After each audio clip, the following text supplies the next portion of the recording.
So it has been so good. Well, why don't you look at somebody, say happy birthday to them, say good morning, say happy birthday to you. So good. I want to take a moment and say thank you to several of you who've worked very hard to put on today. Because if you know me, you know that my passion is not in the beautifulness of everything. This is so many other people's doing. And so there are several people who work so hard to put all this on. Casey and Robin and Aaron and Bethany and Nate and Scott, all of them working so hard. And Marcus as well putting all this together. So can we give a moment of appreciation to them? Because it is beautiful in here, isn't it?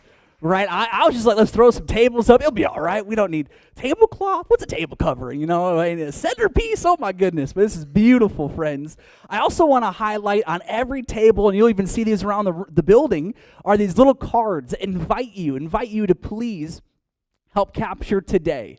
We've already had some photos that have been added to the photo album, so I encourage you on your phone, snap a few pictures, right? I caught you sleeping, right? Or maybe not, or whether we're eating food or whatever time, whether it be during the service or during food, whatever it is.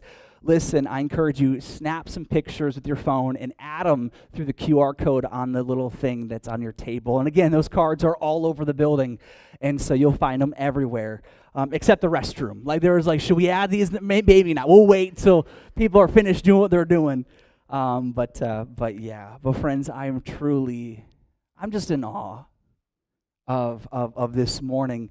I can barely believe that it's been 6 years. It wasn't that long ago where, every Sunday morning we'd be coming early into the school building. And Mason was just a baby. We'd strap him to our back, right, either my back or Aaron's back, or he'd be in those little walkers with wheels, right, and he'd be running around the school or all that stuff. And so it wasn't that long ago that was life. It wasn't long ago, but it feels like a lifetime. I love, again, seeing that video, the young man who's playing the drums in that video. His name was Pierce. He was a high schooler that God had brought into our church family back then, and he just got right in, and it was amazing to see how God was moving in his heart. We got to see him graduate high school and find a local church near college that he went to in another state. But I think back at the conversations, real, genuine conversations of wrestling with faith and what it looks like to turn our heart and life over to the hands of Jesus. So good. And there's so many others over the years. We could go story after story after story of people who have found great healing, both in their life, in their relationships, in their soul, people who have truly overcome so many things. It's been truly amazing. How for years we've always, since the very beginning, been all about these 4 C words. As you walk down the hallway, you've seen them time and time again. And don't worry if you're sitting in the room, you're like, are those posters, have they been there? They were just added yesterday. And so don't worry if you're like, have I been missing those this whole time? Like, don't worry, they were just added yesterday, because this is at the DNA, the core of what our heart is, these 4 corners, that seeing individuals connect in meaningful community, helping people create a life-changing relationship with Jesus, inspiring believers to cultivate their God-given purpose, and empowering disciples to carry the gospel where God sends them.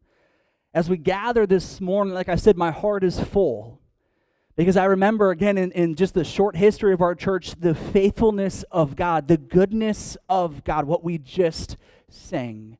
It wasn't that long ago when the whole world was impacted by COVID and the pandemic, and like many churches around the nation, the corner came very close to saying, you know what, perhaps like many others, it's time to kind of fold. We tried, but perhaps this is the end.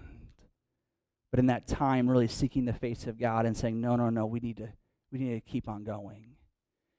And I tell often when I'm in meetings and groups with other pastors and church planters, getting to tell kind of a jokingly story where we started the same church twice. Because we really believe, like what was shared in that video, we really believe that God has brought this church into our community to do a big kingdom impact in people's lives, in our town, and across our region. From the very beginning, We've been focused on seeing a God-sized potential in people's lives, really believing that He has tremendous purpose for them here and now and wants to use them. And it's been exciting to see the stories that are unfolding and coming out of all of that. Our heart for the longest time has been to raise up spiritual leaders who God uses to change the world one moment at a time. I mean, the Corner is a part of a grander, much wider movement of leaders, raising up leaders and churches, starting more churches. And it wasn't long ago when we had no kind of sister churches across the Charleston area, but now today we have 5, and the Corner is the second oldest one. We've had other younger siblings come along and plant in neighboring towns and communities, and this is just the beginning of our impact of getting to sow into greater and grander works of the kingdom across our area. And so how fitting would it be that today, as we take kind of a pause from our Judges series, because you know that for the last several weeks we've been in the book of Judges, and in our Corner Group series, we're going to take a pause for a couple of weeks, for 3 weeks. And I know a couple doesn't mean 3, but that's one of the weird things of Andre, that a few and a couple, they mean the same, right, in my brain. You're welcome for seeing the chaos of that. But anyway, but for the next 3 weeks, so today, the next 2 Sundays, we'll pause and talk through these 4 core parts of what make our church, what make all of us who we are, because they are the foundation. They're what we're all about. That's what we've always been about. That's what we'll continue to always be about. And this morning, I especially want to lean into our first 2 words, connect and create. This past Christmas, Aaron and I built in our backyard a tree fort for our kids. If you've been over, you've seen it, this kind of 11 by 8 platform that's up in a tree about 5 feet off the ground with a slide and swings off the side. And we were so excited to build this for our 3 wild kids who are like wild animals. They just love to be outside. Like, they just want to go out and like, let's dig and chew on sticks or any of that. But they love to be outside and to play. So we were so excited to build this for them because we know that they love it and they still have. And now they're getting creative with like bringing the hose up and building a water slide and stuff. Like, they've really gone on beyond. But we were so excited to build this, and we drew up the blueprint and got the supplies and went to work. And it's funny because during that whole time, the several days that we were building it, the whole time Aaron and I were like, let's start a business. Like, we're so pumped for this. We should start a tree fort building business. This would be so exciting. We were having so much fun with every board and piece of wood that we were putting together. We were like, this is amazing. I grew up my whole life building these with my dad in construction, so this is normal for me. And we were having a blast. But I laughed because we were like so serious. Like, all the parts of the business. You ever do that, right, with a friend or your spouse? Like, we're going to do this. This is going to be amazing. And then you're all done. You're like, never mind. Like, that was a fun idea, but no.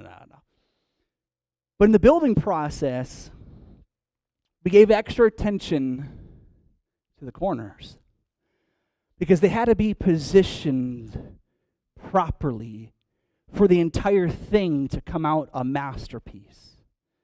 Every corner, as one end of the platform is suspended by the tree and the other end is suspended by 2 posts, every corner had to be meticulously measured and leveled and put to right calculation to make sure that all of our degrees were 90 degrees and that everything lined up just as it was supposed to. Because if something was off, if something was not even, if something was a little, again, out of proportion, then the whole thing would be a mess. It'd be just a little bit of a chaos, just trying to climb up on it and keep your balance if it was all wonky and whatnot. Corners matter. We know this in building things. We know this in all this stuff. But the 4 corners of our church set the stage for the values, for the heartbeat of what God is doing in the midst of every single one of us and beyond.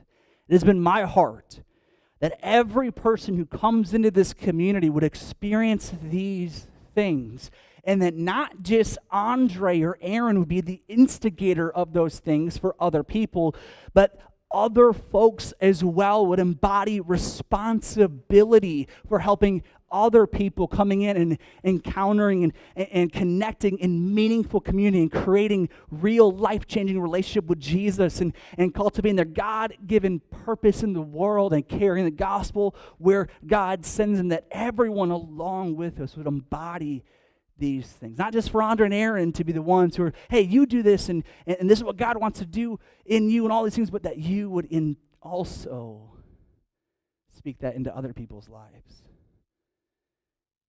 Because we need more microphones. We need more megaphones into other people's stories, because God has so much that he's looking to write in them. I'll never forget when we first began praying for God to show us what this church would look like, what the heartbeat of all of this was before we put together those 4 words. Remember when we had first moved to the community, we'd have lunch and dinners with people in their homes and just get to build relationships. And while I didn't grow up in a church family, never really went to church as a kid, any of that stuff, not until I was in high school, but it was kind of heartbreaking for me. And it was also incredibly sad at how common and frequent we would hear stories of people experiencing church life that was so twisted and unhealthy, where people would compare themselves and measure themselves against one another, where judgment kind of was free and rampant. People pretending and putting on a facade to deceive. People just aiming to consume, just wanting to take and kind of feed into their life, but care nothing about others around them. People wanted to take advantage of others for selfish gain. That people would even find themselves in community, but they would also feel so alone. They would be in a room and others would be sitting around them. Have you ever felt this way? Others would be around you in close proximity, but would feel so alone, so isolated. People would spread rumors and create gossip and draw lines to create an us and them kind of world. And as we would hear these stories of what people experienced in so other churches in our area, we knew from the beginning that we wanted to see a community come together where it wasn't just about filling a seat and singing some songs like in that video, but where people could link their arms together and learn more about who Jesus is and what he has for them. That people would genuinely connect in meaningful community as God intended, church. As God intended. And we have seen that. We have seen that come to the service. All of our shirts, most of our shirts that we're all wearing, say, here to love. This would be a deep value in all of us. And so it's been beautiful to see in 6 years how that has flourished.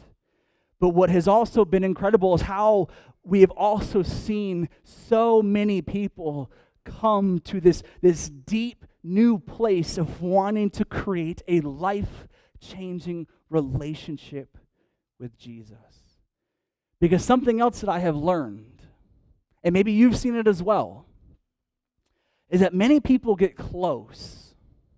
They get so close to something, and they're almost 1 or 2 steps away from it, but they kind of hold back. They're hesitant. They refrain. And you see, there's this moment where Jesus is kind of encountering and interacting with his disciples and people from a community. You see, in the Gospels in Mark chapter 9, there's this moment where Jesus and a few of his disciples they've gone away for something significant, this transfiguration moment in chapter 8. But in chapter 9, Jesus comes back with those 3 disciples that were with him, and he joins and regroups back with the rest of everyone. And as he's coming into what's happening, there's this commotion, there's this chaos, there's these crowds that are gathering all around. And as people see that Jesus is coming in, they're like, oh, he's here, he is here. And people rush up to him. You see, in Mark 9, chapter 16, it begins with this kind of question that Jesus just shares. He says, what is all this arguing about? Like, what are y'all doing? There's all this commotion. Like, what is happening? One of the men in the crowd spoke up and said, Teacher, I brought my son so you could heal him. He is possessed by an evil spirit that won't let him talk, and whenever the spirit seizes him, it throws him violently to the ground. Then he foams at the mouth and grinds his teeth and becomes rigid. So I asked your disciples to cast out the evil spirit, but they couldn't do it. Could you imagine this uncomfortable moment where Jesus is kind of listening, like, what's happening? And then this guy's like, listen, I came to help. I've heard the stories of you doing miracles, of healing people. And I couldn't find you, but I found these guys who are following you. And they even said that they might be able to help, but they couldn't do a thing. Like, could you imagine that moment of like them pointing and like they couldn't do anything? And just imagine being those 9 disciples of like, well, thanks, man. I appreciate you telling on us. Like, this is really great. And then Jesus said to them, this in 19, you faithless people. He's not speaking to the crowd. He's not speaking to the father of the boy. He's not speaking to the religious leaders who were also there. He is looking into the eyes of his 9 disciples. You faithless people, how long must I be with you? How long must I put up with you? Bring the boy to me. Do you notice what Jesus calls out when he speaks to them? He doesn't say, you incumbent fuels, you forgot the steps, you forgot the right things to do. Have you not been listening to me enough? He doesn't speak to any sort of action or behavior. He speaks to what their faith. He says, you faithless people. And as the boys the boy of the father, the father of the boy, is in this moment. He is kind of capturing all that is taking place as these disciples. Again, these disciples have watched Jesus do this time and time again. Understand that as a disciple, you are closely following the teacher that you are studying under. They are an apprentice of sorts, as we kind of would use in our trade world today. They are closely following Jesus, and they are meticulously studying everything that he says and does. They are watching him. They are watching him like hawks, and they are capturing, they're listening in to the words that he uses and the statements that he makes and the questions that he raises. They are watching him and studying him so close. But yet, somehow in this moment, when presented with the same opportunity to help somebody, they perhaps do the same things. They do the same rituals. They do the same prayers. They say all of the same things that they've seen and heard Jesus do, but nothing works. And this is where they get so close, but they miss it. Because it was never about the motions or the right words. It was with the faith inside of them. And understand, this is one of the core realities that we have got to wrestle with as a people, as individuals in the world, is that you can be well-versed in the rituals of Christianity, but totally miss the life-changing love of Jesus. Let me say that again. You can be well-versed in the rituals of Christianity, but totally, completely miss the life-changing love of Jesus. We can learn very well what a Christian looks like. I remember years ago talking with a woman who was struggling. She had been dealing with some addictions, some terrible toxic relationships. I mean, things were just a mess in her life.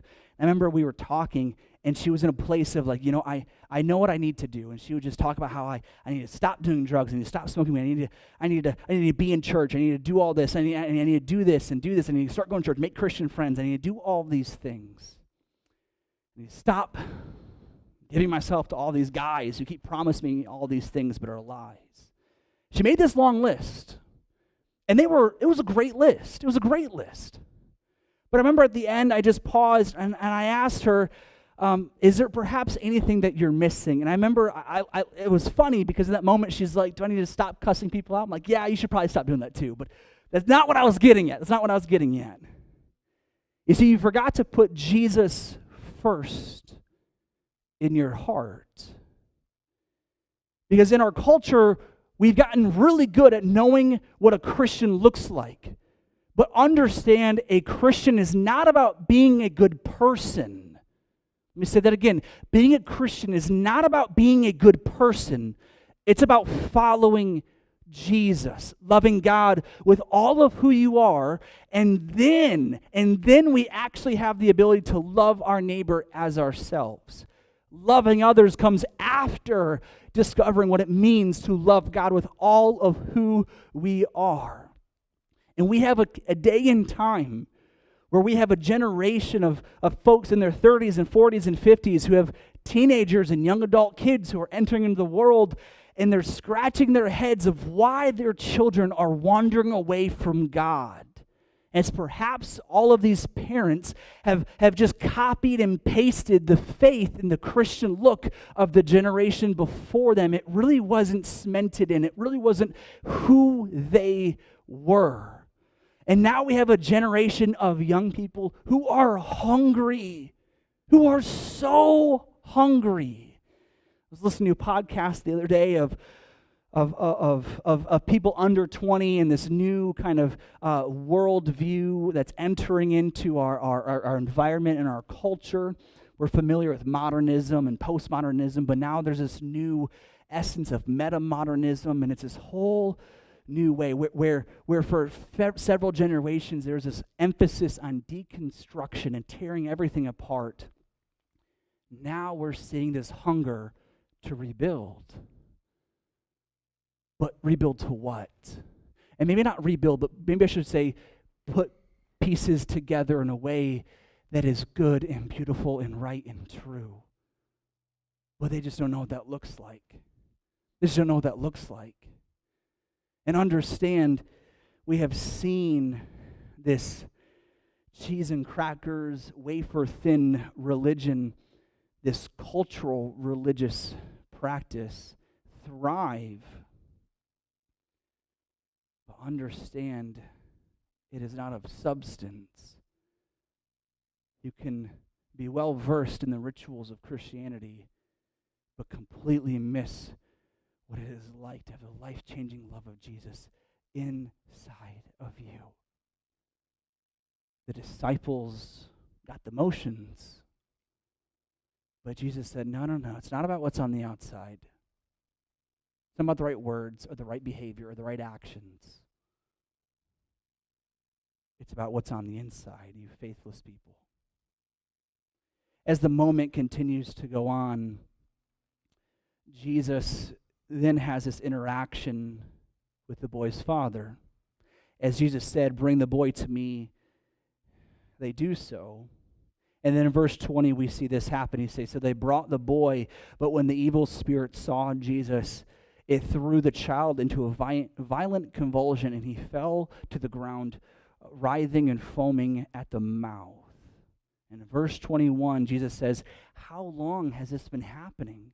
Like, how long has this been going on? And the boy's father says, since he was a little boy, since he was a child, so young. The evil spirit often throws him into the fire or into water, trying to kill him. And listen to what the father says. He says, have mercy on us and help us if you can.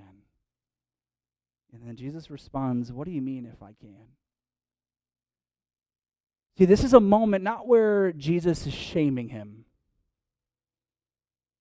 This is not a moment of saying, wow, are you faithless like the others? Or, wow, how could you be so full of doubt?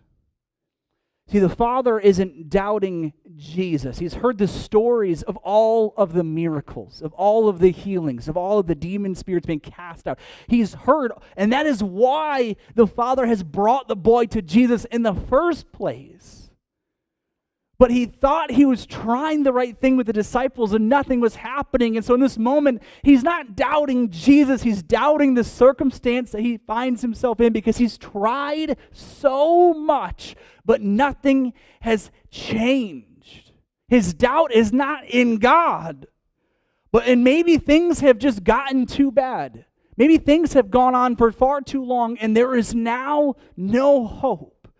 And you see, understand where the disciples were caught into the motions of practicing this faithless journey with Jesus.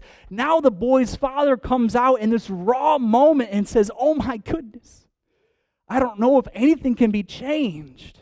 And you see, understand, we experience these crises of faith. We can believe in God, but at the same time go through hardship that can very easily block out the life-changing hope of Jesus.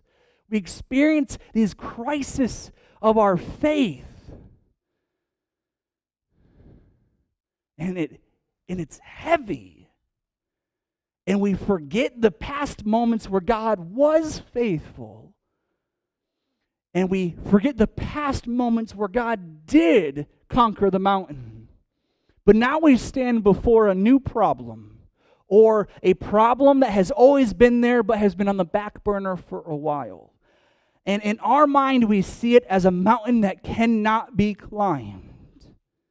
And as Jesus hears this man say, if you can do anything, and Jesus says, what do you mean if I can? The boy's father doesn't even respond. Could you imagine this moment as Jesus asks this question, not belittling, but with a sincere heart of what do you mean if I can? And you could just see the father's head slump down of, I don't know. And Jesus says to the father, if anything is possible if a person believes. Now, this is not a license to or a guarantee of you just believe in something that it will happen. No. We had that in our culture a few decades ago, and it really messed up our thought process when it came to walking with God. But understand what Jesus is getting at now is where the door was sealed shut. Now it's been cracked open. Now there's a chance. Now there is hope of healing. Now there is hope that things might be different someday. Now that the creator of the world is in it, now there's hope. This past week, we traveled to the Midwest to visit family. And the whole drive up, my heart was so heavy.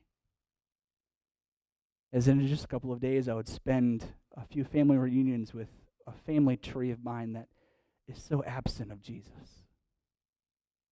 And my heart's so heavy as I am just burdened with how little so much of my family knows about the Lord. And I would just pray as I'd be driving. Kids might be screaming in the back seat.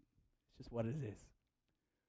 As I'm driving, I'd be praying, Lord, if you're moving, I need to see it. I need to see, because I felt like God had stopped moving. You ever feel that at times? I'd be driving, I'd be prayed for days. I pray every day, Lord, I need to see it. And I would say very specifically, Lord, I want any family member of mine just to come up and ask me, Andre, why are you a pastor? Just have any family member of mine ask me that question, and I'll know that you're working. And sure enough, when grabbing some food and sitting down, a cousin of mine who I had not seen in years said, Andre, I noticed that you're a pastor. Why did you become a pastor? Thank you, God. And I would just smile, and I would say, I remember the days when my heart was so angry, my heart was so bitter, I felt so just frustrated with the world and hated life, hated people.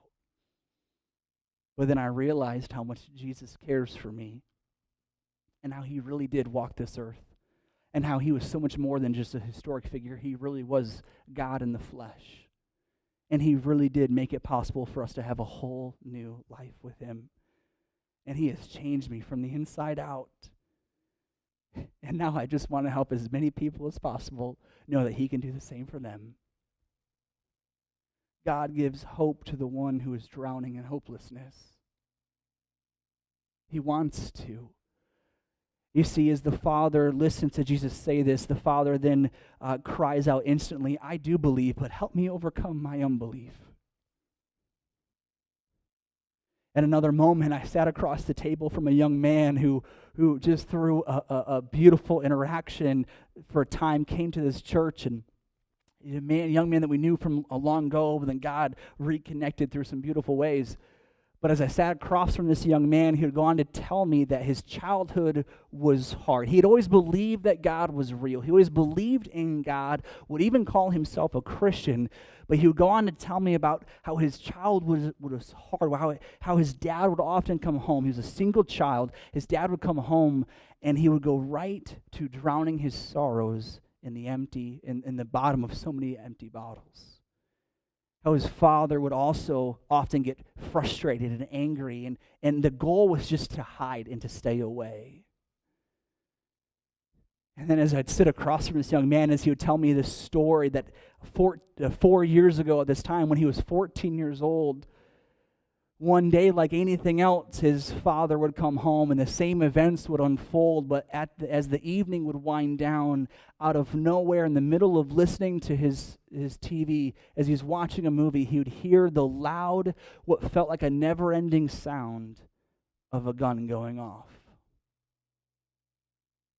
Finding that his father decided that alcohol was not enough to take care of the heaviness of life, that he decided life just wasn't worth living. And from 14 years to now 18, life would spiral out of control, and he'd have run-ins with the law, he'd have struggles with substance abuse himself and so many things. And I would sit across the table from this young man, and I would talk to him about hope. And he would say, Andre, how is there any hope in this? How is there any hope in me? And I would just get to share that Jesus specializes in bringing in his light into the darkest parts of our world. And that includes you. You see, I believe that many of us, we go to church and we live life, but then life gets really hard at times, and it robs us of hope. And even as people who believe, we can't help but be overwhelmed with this great sense of hopelessness. And friends, may we please be reminded of what a life-changing relationship with Jesus looks like, and how he loves to bring hope into our life and into our soul. Matthew 11, there's this beautiful moment where Jesus is speaking to these people, and he says, come to me, all who are weary and carry heavy burdens, and I will give you rest. And he says, take my yoke upon you. Let me teach you, because I am humble and gentle at heart, and you will find rest for your souls. For my yoke is easy to bear, and the burden I give you is light. Jesus doesn't say, come to me and I'll fix you around and I'll straighten you out. He doesn't say, come to me and I'll correct you, and come to me and I'll tell you the right thing to do and to scorn you while I'm telling you. He says, come to me so I can give you rest. So I can give you rest. This brings about this hope in our life, because that's who our Jesus is. The disciples were stuck on following the rituals. The father of the young boy was drowning in hopelessness. Both believed, but missed it. And friends, I want us so bad for all of us in the room, for ourselves and those who God wants to use us to help other people understand, is that there's this beautiful, life-changing relationship that we can have with the one who made us. It changes everything. It may not mean that our circumstances turn around right away or things are better the next day, but understand there are promises of God's goodness and his faithfulness. And we can look to see these things come to fruition in our life, in our marriage, in our children's lives, in our jobs, in our businesses, our careers, whatever it may be, in our personal health. health of those that we love. But there is this spring of hope that God wants to bring to life within us. See, I don't know where you are with God. I don't know if it's the disciples who were focused on the rituals and missed what it meant to have a heart that belonged to God. I don't know, perhaps their story resonates with you more. Or if it was the boy's father, where life just kept getting heavier. Friends, my encouragement to you is to look to Jesus in a new awe and sense of wanting to have this friendship with Him that really does change us from the inside out. Friends, understand a life-changing relationship with Jesus doesn't refer to just one moment, but a life where every moment is placed completely in the hands of God. Sometimes we need to decide again that, Jesus, you can have my marriage. You can have my spouse. Jesus, again, I trust you with this hardship I'm facing. I trust you again with our finances. I trust you again with this. I trust you again with my health. As I sat at the table with that young man whose father had so terribly ended his life, I would go on to invite him and encourage him to consider surrendering his heart to Jesus, and he did. And then for the weeks after that, we would spend time together reading the Bible and discovering who Jesus is, and I would see as hope again would enter his life, not because of Andre, but because that's what Jesus does. Friends, I encourage you. I don't know what you're wrestling with. I don't know where you are, but we even accidentally get into these places, and we don't mean to be in these places. I encourage you. Bring your heart again to a place and a posture where you're in surrender and say, Lord, I want to be a child of yours again. And I want to be in prayer with you. What's so beautiful in this moment is Jesus goes on, he heals the father's son, and it's this beautiful moment. And then he gives this instruction where he says that demonic spirits like this can only come out through prayer. Not through praying the right thing, but when he speaks about prayer, he doesn't say, read this script out loud. He speaks to a posture of heart that is not self-reliant, not stubborn either, or prideful, but one that is hungry, one that is desperate, and one that needs God's help. Maybe you've been praying for something for a long time, and you've started to let go and say, okay, maybe that's not God's will for this, or maybe God's not really going to bring a husband into my life, or maybe God's not really going to heal this, or he's not really going to take care of this. Encouragement for you is not to forget that we can continue to depend on God. And there are stories in our life and all around us that he has not done writing. So why are you trying to bring it to a close already? Let him be God, and you be you. And you look to him with a heart that says, God, you can have all of me.